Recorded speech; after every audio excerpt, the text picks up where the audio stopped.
Morning. રવિવારે જનતા કર્ફ્યુના દિવસે સાંજે 5 વાગે જ્યારે થાળીઓ લોકો વગાડી રહેલા પોતપોતાની બાલ્કનીમાં આવીને, પોતાના ઘરના આંગણામાં આવીને, ધાબા પર જઈને તાળીઓ વગાડતા હતા, શંખનાદ કરી રહેલા, ઘંટડી વગાડતા હતા, મંજીરા વગાડતા હતા, થાળી વગાડતા હતા, એ વખતે મારી આંખોમાં આંસુ હતા. સંઘ ભાવનાનો, એકતાનો, યુનિટીનો જે અનુભવ થાય ને, બધા એકબીજાની સાથે જોડાઈએ, બધાની પોઝિટિવિટી એકબીજાની સાથે મળે, બધાના દિલ મળે એકબીજાની સાથે, એ વખતે જે ઇમોશન ફીલ થાય ને, એ દેશભક્તિનું ઇમોશન ગઈકાલે ફીલ થયું.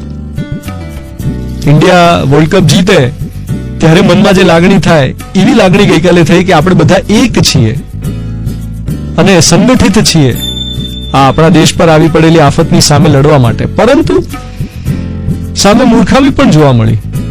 મારા જ ફ્લેટની સામે દૂર એક ફ્લેટમાં ધાબા પર આ સાંજે 5:30 પછીનો અડધો પોણો કલાકનો સમય એ ફ્લેટના બધા જ લોકો હોય, બધા ભેગા થઈને 20 જણા ગપ્પા મારતા હતા. પછી અડધો કલાક તો મેં જોયા કર્યું. મેં કીધું હમણાં જશે. પછી તો મેં બૂમ પાડીને એમને કીધું, મેં કીધું સોશિયલ ડિસ્ટન્સિંગ કોને કહેવાય? તમે જાઓ પોતપોતાના ઘરમાં, મહેરબાની કરો, આ શું કરો છો? પછી તો વિડીયોઝ જોવા મળે આપણને કે જેમાં લોકોએ રસ્તા પર રેલી કાઢી હોય, ધૂમ કરતા હોય. અરે મૂર્ખાઓ, આવું નહોતું કીધું કરવાનું. રસ્તા પર રેલી કાઢવાની હતી, ફટાકડા ફોડવાના હતા, એ બુદ્ધિ ક્યાં છે? પછી મને રાત્રે એવો વિચાર આવ્યો કે કેટલા બધા લોકો એક જ દિવસમાં કંટાળી ગયા હશે, એક જ દિવસમાં બોર થઈ ગયા હશે. અરે હજુ તો બીજા કેટલા બધા દિવસ કાઢવાના છે ખબર છે? માનસિક સજ્જતા કેળવીએ, મેન્ટલ સ્ટ્રેન્થ કેળવવી જ પડશે, નહીં તો બહુ અઘરું પડશે. હજી આવનારા દિવસો કપરા છે.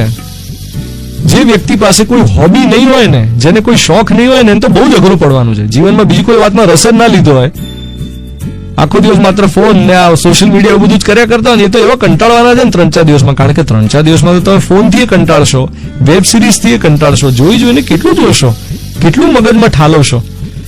એને ખાલી કરવાની જગ્યા જોઈશે ને. તો મેન્ટલ સ્ટ્રેન્થ કેળવી આવનારા સમયમાં, કારણ કે સમય હવે કપરો છે.